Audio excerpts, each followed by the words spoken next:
Have you ever thought about pronouncing the letter X in Hunter x Hunter or in Spy Family? Because I have for Hunter x Hunter, but not for Spy Family. Hello, everybody. Welcome to another episode of That Manga Dude. Today, we're doing another first volume impressions, another FVI for you, and this one's gonna be kind of interesting because I think this is probably the most obscure manga that I've done for one of these videos, and I'm really excited to jump into it because I feel like it definitely needs to have a lot more attention brought to it because it's like really cool, and I'm very excited to talk about it. So we're gonna get right into it, and let's get started with this episode of the FVI. Alright, let's get right into it. So, this is a series, or I guess a one-volume, one-shot from Hardcase in August 2021. It was released here in the United States, or in English. So here we go. It is Gamma Draconis by Benois Simmat and Eldo Yoshimizu.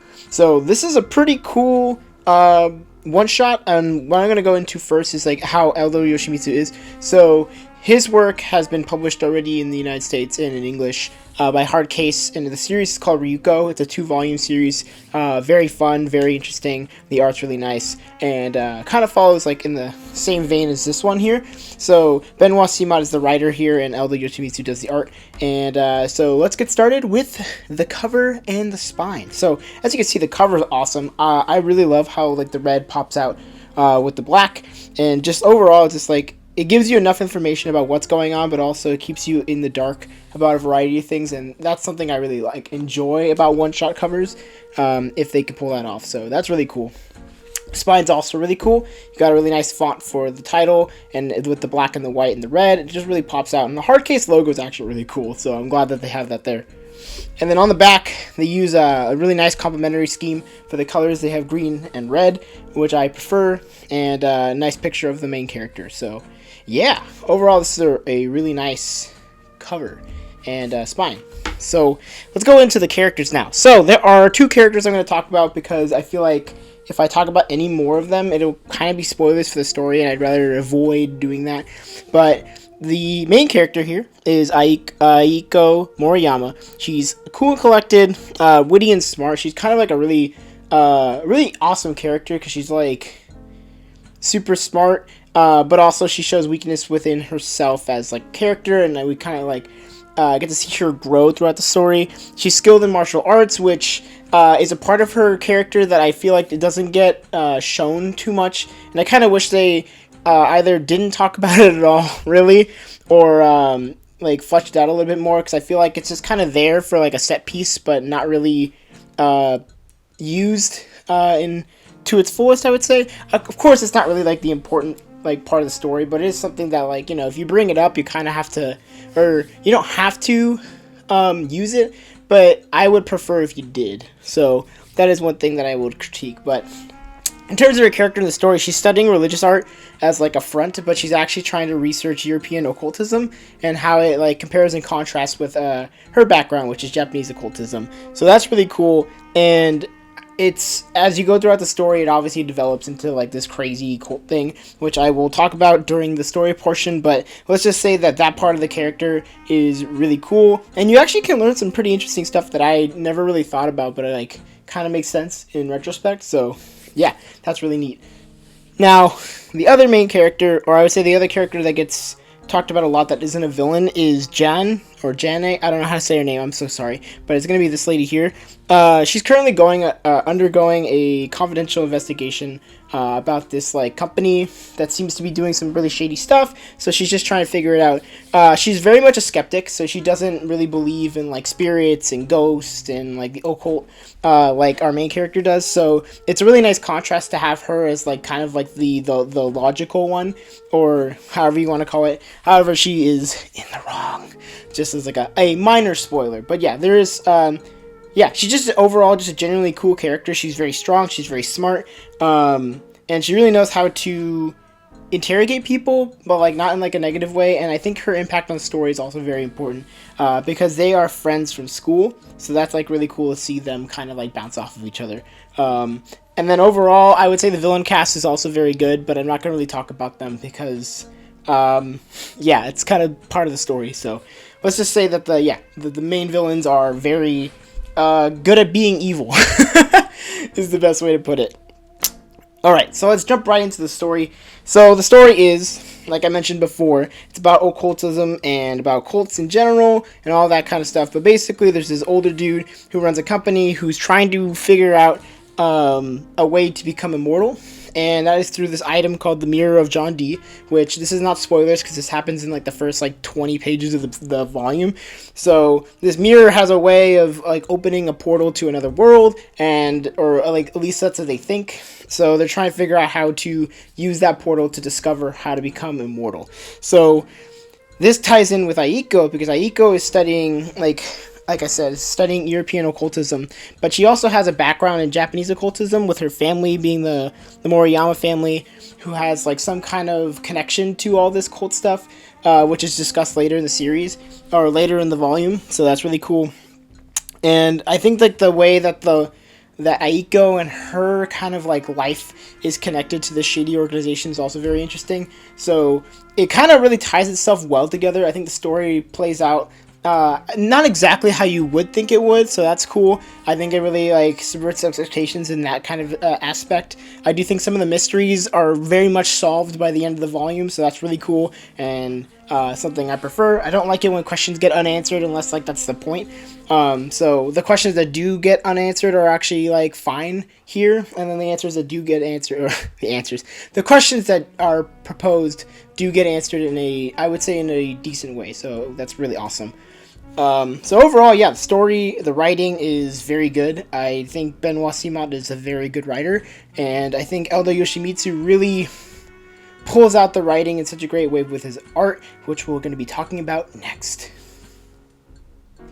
Okay, let's go into the art. So the art is actually my favorite part of this entire like volume / one shot because it is gorgeous. There are so many things that you could talk about that like are just done exceptionally well. But I think one of the biggest things is Eldo Yoshimizu's use of black. And yeah, like, oh, it is like, it's black and white, like, no duh. But like, I think in terms of using it to create set pieces and in terms of like perspective and usage of it is done really well. He doesn't use a lot of grays per se. It's a lot of like straight up just black and white. Like this is a perfect example of that. Like this elevator scene, just like, it encapsulates like, oh, look at that, they're going down somewhere that they're not supposed to be going to, or something like that. Just like overall, such nice youth perspective too. The backgrounds and all the landscapes are done just amazing. It's so hard to put into words, but I think like he is a master at using like, wow. Oh, I'm sorry, I'm getting blown away just by looking at it again, but like, just by seeing some like the amazing scenes that he's able to put together. And then of course, I discussed this because of like the occult stuff and all this stuff. Like you get some really interesting and beautiful surrealism, which is like throughout much of the series, so I'm not going to show all of it, but I flashed through some parts of it. But yeah, just overall, awesome art, and done in such a cool way too. Like, so many good stuff. And then to point out probably my favorite piece of art in this entire volume is this right here. And I'm going to explain why. So I think in the context of the story, she's going after somebody, and that's all I'm going to say for the most part. But there's something like that's like perfect about how this is like rounded going into like the double page spread while also moving across to the other page. So like there's just a nice use of your eyes moving down into the page.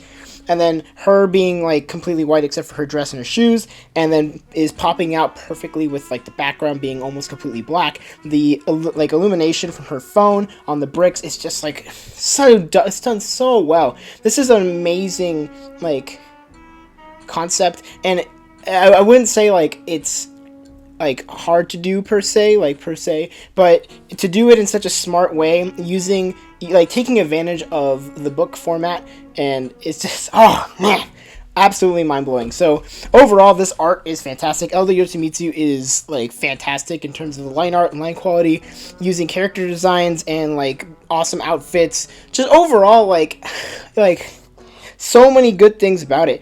I mean, I didn't even talk about like how the texturing on like the clothing, like whether it's like leather, or even on the backgrounds, whether it's like stone or brick, like you can definitely tell that he knows what he's doing. And like that's that's awesome to see. Like, you know, it shows that somebody's really dedicated to their craft in terms of like being able to encapsulate such a beautiful background, or being able to encapsulate so many different textures and forms in such a meticulous way.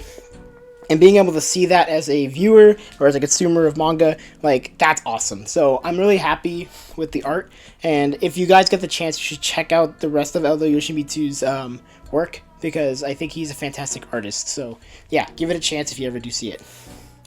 But I think that's going to be it for this FVI. I think Gamma Draconis is definitely a series / one-shot that if you really like that kind of mystery style, or you're really into like that action occult kind of stuff, this is a manga right up your alley. The art is gorgeous, the story is pretty cool, and it ends in a way that is justified, I would say. I wouldn't say it's like great.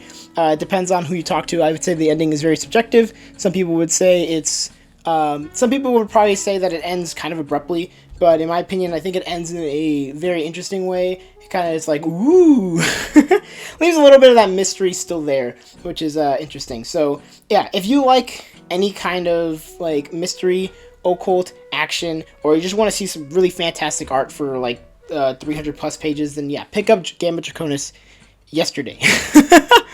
But yeah, that's gonna be it for this episode of the FVI. I'm really happy that you guys came and watched. As always, if you have read Gamma Draconis, let me know in the comments how you feel about it, because of course I'm very, very positive about it, but I want to see if I'm, you know, the only person who thinks that way. But yeah, you know what to do. You can like, comment, favorite, and subscribe. But if you haven't, or you didn't do that, and you're already here, well, that means that you watched to the end of the video, and that makes me happy. So I appreciate you a whole lot. So yeah, that's going to be it for this episode of the FVI, and I will see you in the next episode. Bye-bye.